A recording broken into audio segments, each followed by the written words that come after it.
तो माटी हांडी रो कंचा आंब सहित गोटे ग्लास क्षीर देदेने एते सुंदर जिनस हम आपण मैंने न देखने जानी परिबेनी जमा भी। हाँ तो माटी हांडी देखि पारथो दीदी कंचा आंब सहित क्षीर दे दीजी। हाँ आ एइथरे हमर एते सुंदर जिनस हम आपण माने वीडियो देखले ही जानी पारिए। हाँ हेलो नमस्कार सांग मन welcome to my new blog. तो सकाळ सकाळ आज गोटे बहुत सुंदर वीडियो होया पई जाउची। तो दीदी आज गोटे माटी हांडी गोटे बहुत सुंदर जिनस बनाया पई जाउची। आ सेति पई से गोटे माटी हांडी माने घरु बाहर करची आ सेटा धुउची एबे। एटी देखि पारथो से गोटे माटी हांडी काढी आनची हम घरु आ एने गोटे बहुत सुंदर से जिनस बनाइबो। मु एटा काली राती रो माने ए पानी रो पूरा बतरी की रखि देथिनी आ एटा बहुत ठंडा अछि देखलो ठंडा अछि ठंडा अछि।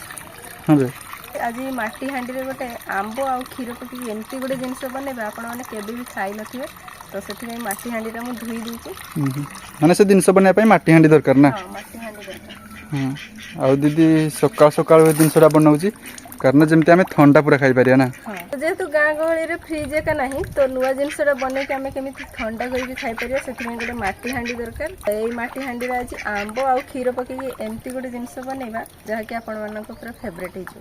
गोटे माटी हांडी रे माने कंचा आंबो पकेकी ता सहित गोटे ग्लास क्षीर पकेकी गोटे बहुत सुंदर जिनस हबो। आ एटा पूरा खरा दिन पई पूरा परफेक्ट पई मु गोटे माटी हांडी तो धुई कि नै नेची आ एटी तीनटा आंबो नै नेची।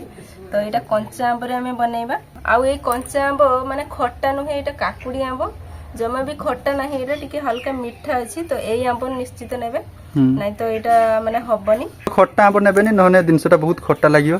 हां तो सेति पई एमती काकुडी आंबो नेबे जोटा कि खट्टा जमा भी लागेनी टिके मीठा टाइप रो लागे ना। हां आ कंचा आंबो रे खीर पकेकी खीरटा पका हबो ना सेतिरे। तो खीर पकेकी बहुत सुंदर जिनस गोटे हबो एथिरे। तो आपण आने भाबथे माटी हांडी रो कंचा आंबो पकेकी ता सहित क्षीर पकेकी आमे किस बनेबा। तो गोटे बहुत तगड़ा जिनस होबा जाउची आ सेटा जति आपण आने खाइबे तो आपनकर पूरा फेवरेट हिजो। आ वीडियोटा जति स्किप करके देखियो ताने जम्मा भी जानि परिबेनी सेटा किस जिनस आ माने केमती बना जाउची। आ हमें वीडियो लास्ट रे भी कहबो एटा किस जिनसटा। तो एडी मु तीनटा आंबो काटी के नै नेची आ एटा पूरा काकुडी आंबो पूरा खट्टा जम्मा भी नहीं। तो टिके खाइ देबा। खट्टा तो नहीं खाइने किस ना बडी। खाइबु तो खाइबु ना ना ना मगा बनने सरला पर खाइमी। हां आ देखिबार थे केते जोर गरम होची माने खरा केते जोर होची। आ ए खरा दिन पई ए जिनसटा पूरा परफेक्ट नुहे ना। जे काम गोटे करूथो गोटे झाळ बुडी उठो तो मोते झाळ बुडी लानी। मते भी तो मु एटा बने की जल्दी जल्दी माने 2 घंटा मात्र रखी खाइबे ठंडा ठंडा भलो भाबरे आंबोटा धुई देबा। कंचा आंबोटा धुई देबा भलो भाबरे। आ कंचा आंबरे गोटे टेस्ट लागियो आ पाचिला आंबरे गोटे टेस्ट लागियो। आपण माने चाइने पाचिला आंबो देकी बनै परिबा। तो ए नुवा जिनसटा बनाय पई मु नै नेची गोटे ग्राइंडर जार आ से जार रे पकै दोची आंबो। तो जार रे दे देबा ए आंबो सब कंचा आंबो। तापरे तापरे गोटे ग्लास क्षीर दे दोची एथिरे। हां क्षीर भी लागियो ना। हां तो क्षीरटा लागियो कि क्षीर तो लागियो ना। क्षीर तो लागियो। एठी देखियो थे मु दही नै नेची तो अल्प टिके दही दे देबा भी। हां तो एठी दही भी हमको दरकार तो सेत पई एठी हमें दही भी दे दोजे एथरे। हां सब दे दउ ना। तो दीदी गोटे ताटियार हाफ ताटिया दही दे देला। हां आ चीनी दे दोची एठी। तो मिठा पई दीदी एठी आधा ताटिया चीनी दे दीजी। आपण चाहे जते भी मीठा खाते से दे परिबे। तो एबे एटा हबो ग्राइंडिंग ना। हां एटा भलो भरे गुई दे के एटा ग्राइंडिंग कर दबा। तो ए कंचा आंबर दही चीनी आ क्षीरटा हमें ग्राइंडिंग कर दबा भलो भाबरे। तो एबे एटा करते हो पूरा प्लेन की पेस्ट ठीक अछि। आंबो दही क्षीर सब पूरा भलो भाबरे पेस्ट कर दीजी। हां एटा एबे हमें हांडी रे ढाई देबा। हां तो एडी देखिबो से केते सुंदर पूरा एडा हेजी। तो एटा मत नै हेगला ना। हां गोटे बर्तन नै नेची आ गोटे सूता कपड़ा एटा माने उद्दा करके नै नेची। तो एटा पे हमें एथिरे पके दबा भांगो करके। तो एटा पूरा भलो भाबरे करते हबो नहले हमर माने ए जे बन्नी जे जिनसटा एटा माने ठंडा रहियोनी। हां तो हम तो ठंडा रखते हबो सेति पई गोटे कपड़ा नै नेबे तापर एमति रख दे कपड़ाटा। हां तापर मु एथिरे पानी दे दोची ठंडा पानी। तो जेते हमें सकाळ सकाळ बनाउचे तो ठंडा पानी माने टेप रु ही बाहरुथबो तो सेही पानी नै नेबे। हां तापर ए हांडीटा में बसे देकी गोटे प्लेट नै नेची एटा भलो भाबरे हांडी रे ढाकी देबा आ ए कपड़ा गुडा को भल से एटा ऊपर रखी देबा। जेमति कपड़ार माने सेटा पूरा घुडी देबे। हां ठीक अछि माने जेमति कवर हे जियो। पूरा कवर जेमति हे जियो पूरा ठंडा देने रही हबो। तो एटा उद्दा कर नेची भल से एटा भलो भाबरे ढाकी के रख देबा आ ऊपर दे दो पानी। माने तळे दे दो पानी। हां तो एमति एटा कपड़ार गुडे ढाकी देबे तापर ए साइड रो पानी दे देबे ठीक अछि देन एटा ठंडा रहइबो ना। हां टिके अधिका पानी दे देबा माने जेरकम एते बार जे पानी दे देबा का। हां तो आउ एथिरे ठंडा पानी देबे गरम पानी देबेनी ठीक अछि माने सकाळ सकाळ जे ठंडा पानी बाहर सेई पानी देते हबो हाँ आ मु एटा सकाळ सकाळ बनाउछि तेने हमर टिके खरा जते पड़िबो सेते खाइबो ठंडा हेइथो सेते खाइने माने गरम होथो सेते खाइने ठंडा हबो तो एटा ठंडा हेते पाखापाखि 4 घंटा लागियो माने 3 रु 4 घंटा लागियो जेहेतु माटी हांडी रे हमें एटा ठंडा करजे तो एटा ठंडा हेते टिके टाइम लागियो 3 घंटा पाखापाखि लागियो आ एटा हमें आंबो खीर रे गुटे लस्सी बनाउजे तो आपन सुनि गुटे केमति लागथो जे आंबो रे लस्सी हाँ से पुणी बिना फ्रिज रे बहुत सुंदर लस्सी हबो आ ए गरम जे पुडची गरम रे आपण माने जदी जहा घरे फ्रिज का नथियो ताने एटा बनै के आराम से खाइ परिए तो हमें 8टा बेले वीडियो बनैथिले आ एबे 4 घंटा हे गरानी पाखापाखि तो देखिबा एटा खुली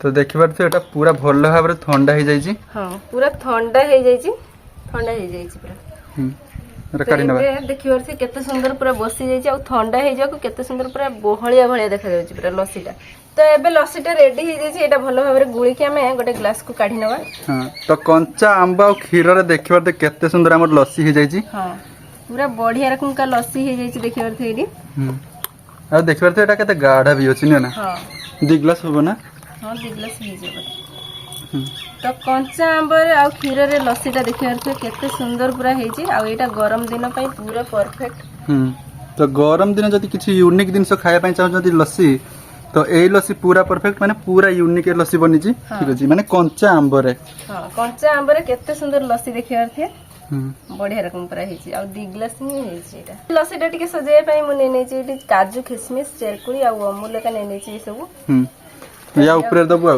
हां या ऊपर टिके दबा पई एगुडा नै नै छी आ फर्स्ट मु अमूल टा टिके पकै दै छी कारण एगुडा को देने टिके अधिक टिके टेस्ट लागियो तापर किछ दबो तापर काजू दे देबा तो काजू भी दे देबा ऊपर देने टेस्ट टा पूरा जबरदस्त आसीयो हां ओटे चरकुड़ी ना एटा होची खजूर कुड़ी बुडी जाउ कोई किछ होता नै से तो गुड़ी के खाइबा ना तो एमती दे खजूर कुड़ी तापर किशमिश एटार बुडी जाउ एटार किंतु रहउची तापर दे दो चेरी बस एटार बुडी गला तो एडी तयारी हे गला हमर टेस्टी कंचा आंबर आ खीर रे लस्सीटा देखियते केते सुंदर देखा जाउची पूरा व्हाइट व्हाइट देखा जाउची हां आ एटा पूरा ठंडा अछि हां जेहेतु एटा हमें 4 घंटा पाखा पाखी रखि दिसले माटी हांडी रो एटा पूरा ठंडा अछि लस्सीटा तो एबे ही लस्सीटा खाइ दो तो कंचा आंबा और खीर देखबार तो दीदी गोटे तागड़ा वाला लस्सी बनै देछि तो एबे टेस्ट करे देखा टेस्टटा केमति छी तो बहुत सुंदर टेस्ट हेची लस्सी रो आ कंचा आंबर रे खीर पके गोटे बहुत सुंदर लस्सी हे गला तो एबे जेहेतु खरा दिन आसी गलानी तो अपन माने आ मार्केट को लस्सी तो खाइते जाई पार नथे बहुत लोग माने गरम रो तो जाई हेबनी ना तो एमती घरे बनै की लस्सी खाया सबुठ बेटर आ एटा गोटे यूनिक लस्सी हेची माने कंचा आंबर रे लस्सीटा हेची तो एना दही भी पड़ची आ आंबो खीर पड़ची तो टिके खट्टा टाइप रे लागुची खट्टा मीठा रे पूरा टेस्टी लागुची लस्सी भलिया ही लागुची पूरा तो अपन माने बेमती माटी हांड रे आंबा और खीर दे गोटे नुवा प्रकार लस्सी ट्राई करि पारिए तो वीडियो टी भल लागिथिने लाइक करंतु चैनल को जदि नुवा आस्थिबे तने सब्सक्राइब करंतु रोज बाय।